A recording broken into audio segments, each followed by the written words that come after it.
on a enfin terminé les semis d'orge de printemps 2024. Et tu connais le petit truc de la clé Allen?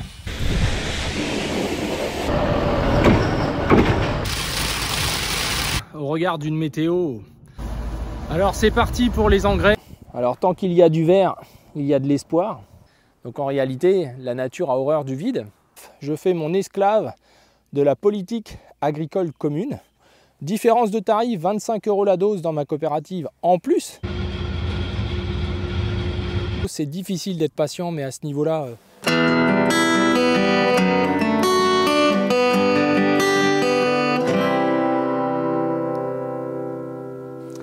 De retour sur la ferme principale, les amis, on a enfin terminé les semis d'orge de printemps 2024. Ça n'aura pas été rien, mais on y est arrivé quand même. Pas forcément de bonheur, mais c'est le principal, c'est de faire du bon travail. Et c'est ce qu'on a essayé de faire, comme vous avez pu le voir dans la vidéo précédente. Et c'est ce qui va nous motiver pour la suite des événements. Alors c'est quoi la suite des événements? C'est 60 hectares de maïs à semer sur les deux fermes et 20 hectares de tournesol. Donc c'est quand même un petit peu de boulot, plus que prévu, hein, vous vous rappelez pourquoi. Donc par rapport à une météo où il fait 6 degrés ce matin, toujours un vent d'ouest, on a pris 2,5 mm hier soir, ils en annoncent cet après-midi, ils en annoncent demain, bref, ça va me laisser un petit peu une plage pour faire mes engrais azotés sur les orges de printemps, hein. À part la localisation, je n'avais encore rien mis. Je pense que j'ai bien fait, vu les précipitations qu'on a prises plus la grêle, hein, ça aurait pas été une bonne idée. Et la même chose pour les maïs, où d'habitude je le fais en même temps que l'apport sur les céréales pour être prêt. Et là, j'ai bien fait aussi, vu la météo, comme beaucoup d'entre vous, je pense, j'ai été prudent. Donc je préfère le faire avant le travail du sol pour diluer justement l'impact de l'engrais et ne pas endommager ma structure, hein, comme ça arrive souvent quand on remet l'engrais après, plus les pertes éventuelles. Donc ça devrait bien se passer. Alors le programme ce matin, c'est vidange de la trémie, il ne reste vraiment pas grand-chose en orge. Je vais laisser l'engrais dedans, fermer les trappes pour bien protéger le doseur, etc. Tout préparé pour quand je le raccrocherai plus tard sur ce tracteur, où je l'équiperai aussi de roues étroites. Mais avant, je vais le laisser comme ça pour faire les engrais, lui mettre le chargeur. Je vais mettre une petite douchette au gros tracteur. Pourquoi? Parce que ça sert à rien, mais que je suis maniaque et puis que ça va me prendre une demi-heure, mais que je ne le supporte pas comme ça, malgré qu'il ne soit pas trop sale. Mais voilà, l'arrière, ce sera plus facile pour atteler, dételer. Enfin bref, voilà, c'est comme ça, hein.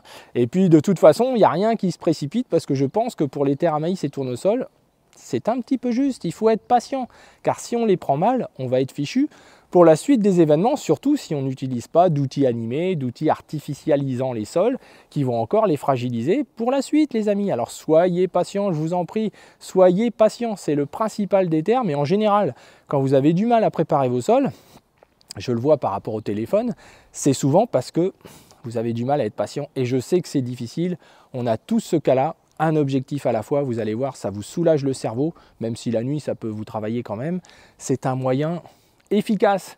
On fait un objectif et au moins on est satisfait à la fin de la journée parce qu'on a rempli l'objectif. Si déjà vous vous dites 60 hectares de maïs, 20 de tournesol, vous êtes foutu d'avance. Vous avez une pression, votre tête va exploser, vous allez vous dire même je fais pas l'engrais, il faut que j'aille semer, il faut que j'aille semer. Et puis peut-être qu'après il pleuvra plus. Et puis on n'aura pas fait l'engrais, et puis on aura notre engrais en surface qui abîmera nos sols. Enfin, vous voyez, chaque chose a un sens, vous le savez bien. Alors comme il y a du boulot, on va pas blablater longtemps et on y va.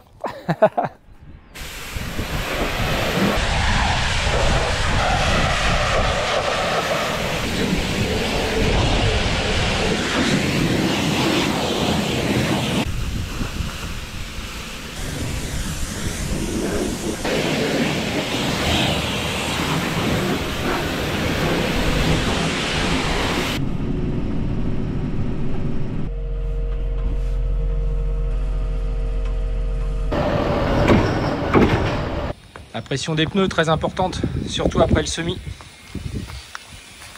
Et tu connais le petit truc de la clé Allen? Il y a un trou là, sous le caoutchouc. Tu prends une clé Allen et ça te permet de ne pas tenir le bitonio pendant 3 plombes. Ça c'est un petit truc de marchand de pneus qui m'a été donné. Sympa, non? Alors changement de programme au regard d'une météo imprévisible et contradictoire, donc ils annonceraient même de la neige pour notre village pour demain. Non mais vous vous rendez compte, donc on est mercredi aujourd'hui. Et c'est reparti.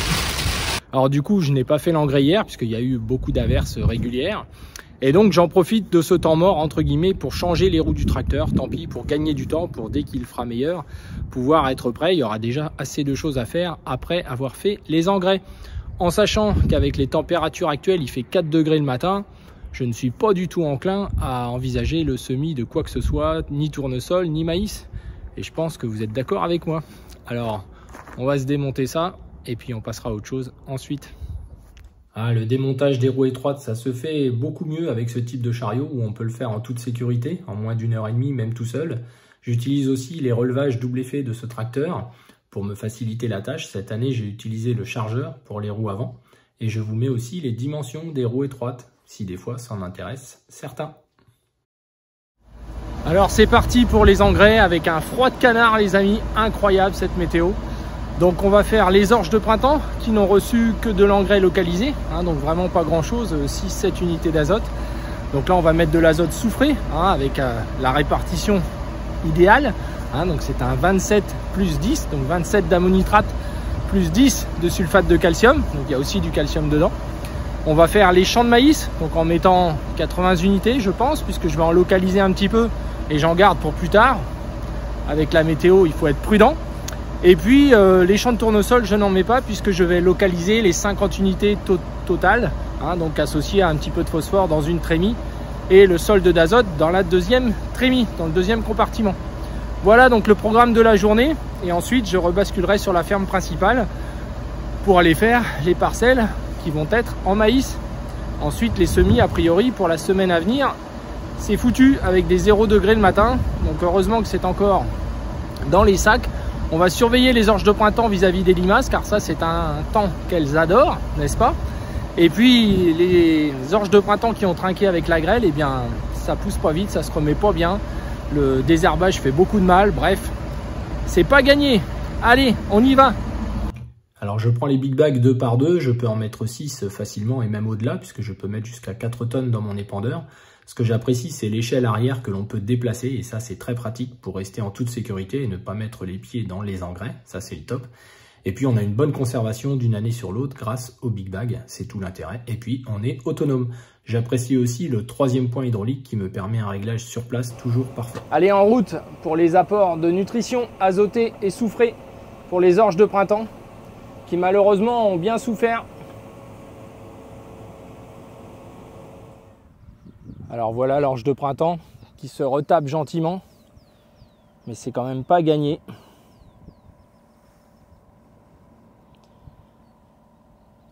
Sur cette ferme où il y a pas mal de difficultés de désherbage, au niveau produits racinaires, j'ai utilisé ce qu'il y avait à disposition. Et évidemment, avec ces conditions climatiques-là, alors ce qui me plaît moins aussi, c'est le tri des agrégats. Vous voyez, ça c'est le limon qui reste. L'argile est partie. Alors on voit que c'est pas généralisé, mais c'est toujours difficile de protéger ces sols lorsqu'ils sont à nu. Et avec des épisodes aussi violents, une demi-heure, 35 mm et de la grêle, c'est pas évident. Alors tant qu'il y a du vert, il y a de l'espoir. Et je suis dans une partie un peu plus colorée, moins caillouteuse. Mais dans les zones plus caillouteuses, c'est évidemment un peu plus blanc encore par rapport à la CEC. Vous voyez ce que je veux dire. Alors les amis, une petite observation de terrain à l'occasion du fait que je suis en train de faire mes engrais pour les futurs maïs, qu'on fera peut-être un jour. Par rapport au fait que beaucoup de personnes expliquent que de ne pas toucher la terre va faire que rien ne va relever, il n'y aura pas de mauvaises herbes, etc. Et qu'il faut tendre vers ça pour empêcher de relever toutes les autres adventices, les graminées notamment. Moi, je ne crois pas à ça. Je pense que les graminées n'ont pas besoin d'être que de la terre soit remuée pour que des graminées lèvent. C'est pas vrai. Et là, j'ai un exemple concret à vous montrer. J'ai créé une bande enherbée le long de cette parcelle, puisqu'il y a une forêt là juste à côté. C'est souvent que ces 6-8 mètres là, il n'y a jamais beaucoup de récoltes. Et donc là, j'ai fait une erreur. Par l'habitude de ce champ-là, j'ai aussi traité, vous voyez, une vingtaine de mètres là de long. D'ailleurs, on voit par rapport à la hauteur. Et vous voyez que là, ça n'a pas été retouché. Et pourtant, tout ça, ça a relevé sans aucun travail du sol. Donc en réalité, la nature a horreur du vide. Et elle fait pousser tout ce qu'elle peut pousser pour que ça couvre le sol. Et il se trouve que les graminées sont celles qui lèvent le plus facilement. Elles ont besoin de rien, parfois même elles sont à peine enracinées et elles vont fonctionner comme ça, surtout celles-ci, hein, donc les vulpins, les raies gras. Voilà, donc c'était juste un exemple. Des fois, quand on observe autour de nous, on voit bien qu'on travaille ou pas. Hein, c'est pas, voilà. Alors évidemment, ça limite forcément un petit peu, mais c'est tellement dérisoire par rapport à la contrainte qui, elle, est de ne pas du tout travailler le sol, ce que ça peut engendrer. Quand un sol limoneux, fragile comme ça, a pris pas mal de pluie, ne pas vouloir le travailler pour peut-être se dire « je ne ferai rien relever », c'est faux. Il y aura beaucoup d'avantages d'un côté, mais aussi d'aspects négatifs de l'autre. Et c'est cet équilibre-là qu'il faut sans arrêt peser, hein. C'est notre boulot d'agriculteur. Je travaille pas, quel est l'intérêt du travail par rapport au fait de ne pas toucher, comment va se comporter ma culture derrière, hein, même avec une structure plutôt correcte, hein, puisque là on est dans les escourgeons que nous avons détruits. Hein. Donc depuis que je fais l'engrais tout à l'heure, là je me pose la question, vais-je travailler, vais-je pas travailler? Bon, je vois que depuis que la culture n'est plus en place, ça s'est quand même un petit peu refermé. Je pense que ça va rester froid, hein. On est dans des limons froids, drainés. Donc je pense que le travail du sol apportera une plus-value. Et si mon inquiétude c'est de faire relever ou pas des graminées en ne travaillant pas, par exemple, on voit bien avec cet exemple-là que ça ne changera pas grand-chose. Alors ce matin, je me transforme en cantonnier, vous voyez, j'entretiens mon golf qui n'a pas de trou. Mes bordures de bois qui sont fraîchement semées, puisque année après année, le long des bois, c'était de pire en pire. Donc voilà, donc le programme de la matinée, du fait de températures négatives le matin depuis 2 jours, et ça risque de continuer, on a pris 5 mm en 2 jours. Donc là, je fais mon petit cerf, je fais mon esclave de la politique agricole commune, hein, pour que ce soit joli, n'est-ce pas? Et puis, on va envisager la déclaration de la PAC aussi, si on ne peut pas intervenir dans les champs, puisque évidemment les maïs et les tournesols restent dans les sacs, vous vous doutez bien, pour nous en tout cas dans notre région, avec le froid qu'il fait, hein, ce serait d'élever trop ralenti, on aurait des ravageurs de sol, bref, on risquerait des attaques d'oiseaux, bref, tout ce qui est bien sympathique. On vient seulement de récupérer les semences, après les avoir commandées il y a plus de 6 mois. C'est la même chose pour les quelques compléments que j'ai commandés auprès de ma coopérative locale, négoce ou coopérative, c'est même topo. Différence de tarif, 25 € la dose dans ma coopérative en plus par rapport à mon groupement d'achat, même variété, même traitement, corride toutes les deux. Donc c'est juste pour dire que voilà, tout va bien. On franchit allègrement les 120 € hein, de la dose, il en faut 1,8 en gros à l'hectare dans nos régions, là ici, vu l'année, hein, comment ça va se passer. Donc vous voyez un peu le topo. On payait ces doses-là 70, 75 € il y a encore 5-6 ans, avant le Covid, on va dire ça. Hein, beaucoup de choses étaient différentes avant le Covid. Si seulement on avait tous pu y rester, ah là là, misère. Donc là, on va attaquer la période que je déteste le plus, qui est celle de la déclaration PAC, qui est à rendre avant le 15 mai. Hein, donc il y en a certains qui se régalent, qui disent même que ça se fait super bien en moins d'1 heure. Ah bah c'est vrai, hein. C'est vrai que c'est génial quand même. Hein. On est sur un petit ordinateur, on fait des petits dessins avec la souris. Misère. Donc 200 € de l'hectare, hein, c'est pour ça qu'on est obligé de faire tout ça. Alors vous allez me dire, bah, t'as qu'à laisser ça tranquille et puis tu la fais pas puisque tu n'as pas l'air content. Alors oui, je ne suis pas content, mais comme beaucoup de Français, je ne suis pas content, mais je continue de courber le dos parce que je n'ai pas le choix. Sans ces aides PAC, qui cette année, je pense, seront même supérieures à mon revenu, hein, il y a des grandes chances, vu ce qui est en train de se dérouler un peu partout, vu ce qu'on dépense en tout cas, hein, c'est surtout à cause des dépenses, je ne parle pas des résultats de culture. Donc voilà, alors j'ai beaucoup de collègues qui me témoignent que tous les ronds où des cultures ont été détruites, etc., supérieurs à 10 arts, il doit faire une déclaration auprès du préfet, comme quoi il y a accident de culture, etc. Mais qu'est-ce que c'est que ce cinéma? On est vraiment au bout du rouleau, la simplification n'existe pas, c'est de pire en pire. À chaque fois qu'il parle de simplifier, c'est de pire en pire. Alors on est dans une parcelle ici d'escourgeons, une des 3 parcelles d'escourgeons que j'ai détruites, vous vous rappelez, pour des raisons techniques, des raisons de qualité de désherbage. On voit déjà quelques petits raies gras qui ressortent par endroits. Hein. Donc je m'interroge toujours si je vais travailler ces parcelles avant de semer. Donc là j'ai fait mes apports d'engrais dans ces parcelles pour faire du maïs, ça va être du maïs. Donc la structure est plutôt pas mal, hein. On ne peut pas dire le contraire, mais elle est extrêmement froide, hein, ça vous vous en doutez bien. Hein. Voilà, elle s'est forcément un peu refermée depuis que la culture est partie. Donc je pense que je vais diluer mon apport d'engrais azoté dans les 5 à 7 cm. J'ai aussi des petites relevées, donc je vais faire un désherbage mécanique. Beaucoup d'agriculteurs me témoignent que les parcelles se ressalissent, on va quand même pas refaire un glyphosate. De toute façon, réglementairement, on va quasiment s'approcher à ne plus être dans les clous si on veut en garder pour l'automne prochain. Hein, je vous le rappelle, sur l'année civile, on ne doit pas dépasser les 1080 grammes de molécules. Donc si vous faites une intervention de printemps, puis encore une deuxième, puis une autre après la récolte, par exemple, pour les semis futurs, ça ne va pas le faire, on est d'accord? Donc voilà dans quoi on est. Alors moi, j'aurai sûrement pas le nombre de cultures, du coup, je risque de perdre des aides. Je sais même pas exactement quoi, tellement c'est compliqué, puis je vous avoue que ça me consterne, voilà.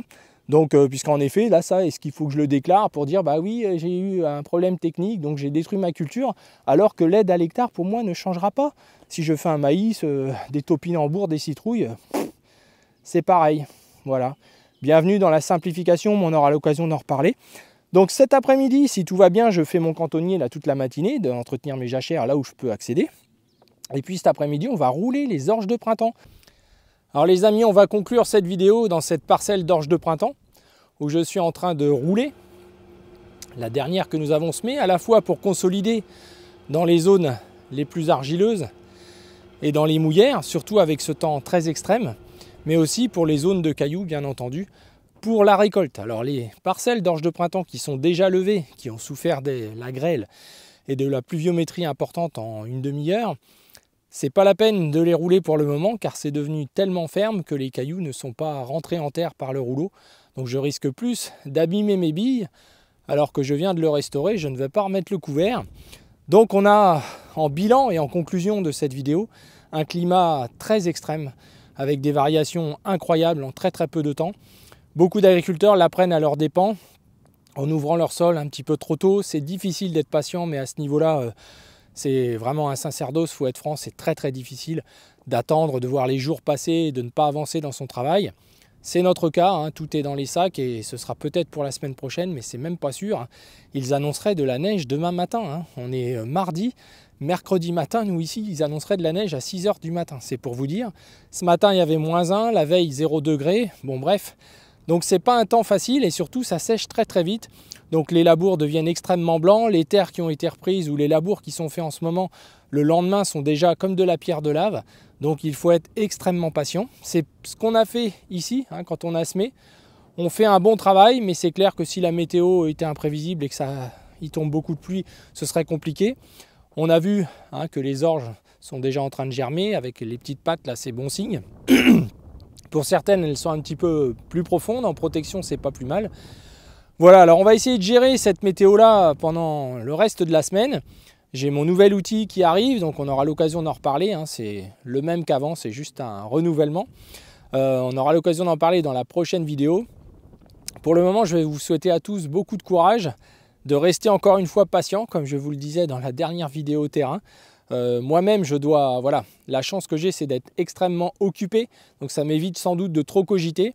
Mais on a 80 hectares à semer en culture sarclée, donc c'est quand même pas rien, surtout quand on est tout seul. Donc je vois que ça va être pas facile. Ce que je pense en tout cas, c'est qu'il n'y a pas lieu, si les structures ont été belles tout l'hiver, vous avez vu vos couverts bien développés ou éventuellement une structure qui reste belle à la bêche, etc. Je ne comprends pas pourquoi les agriculteurs cherchent à travailler en profondeur, en tout cas une partie d'entre eux, à ressecouer la terre comme s'ils manquaient de confiance. Et ça fera l'objet d'une vidéo entre deux vidéos comme ça terrain, pour vraiment parler de cette réflexion-là sur le fait de vouloir toujours défoncer. C'est le mot qu'on peut utiliser malgré tout, puisque c'est désordonné, c'est violent, et avec la météo que nous avons extrême dans l'autre sens, les résultats sur le sol sont tout aussi violents, hélas. Alors je souhaite à tous bon courage, une bonne fin de semaine, et je vous dis à bientôt les amis. Alors j'ai pris le gros tracteur, et avant que vous me posiez la question, il y a 600 grammes dans les roues avant, et 750 dans les roues arrière. C'était ce que j'avais de disponible, malheureusement, puisque l'autre tracteur est en roue étroite, ce qui n'arrive jamais d'habitude à cette époque-là. On a fini ce type de travaux en général, mais là, c'est du grand n'importe quoi.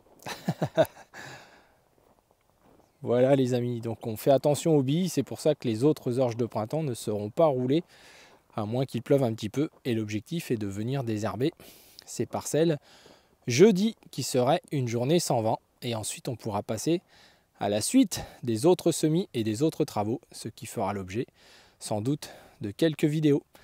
En attendant, à bientôt les amis.